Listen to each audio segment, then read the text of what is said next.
चालू घडामोडी प्रश्न 2024. पहिला प्रश्न, दोहा डायमंड लीग मध्ये नीरज चोप्राने कोणते पदक जिंकले आहे? याचं योग्य उत्तर आहे पर्याय क्रमांक 2, सिल्वर मेडल जिंकलेले आहे. आणि 2023 मध्ये गोल्ड मेडल जिंकलेले होते. हे कतार या देशामध्ये ही स्पर्धा झालेली आहे. पुढचा प्रश्न, जगातील पहिले 6G उपकरण कोणत्या देशाने सुरू केले आहे? याचं योग्य उत्तर आहे पर्याय क्रमांक 1, जपान या देशाने सुरू केलेले आहे.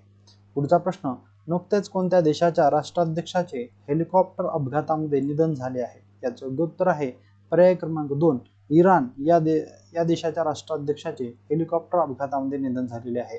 पुढचा प्रश्न, देशातील पहिली ॲडव्होकेट अकॅडमी कुठे उभारण्यात येणार आहे? याचं योग्य उत्तर आहे पर्याय क्रमांक 1, रायगड येथे उभारण्यात येणार आहे.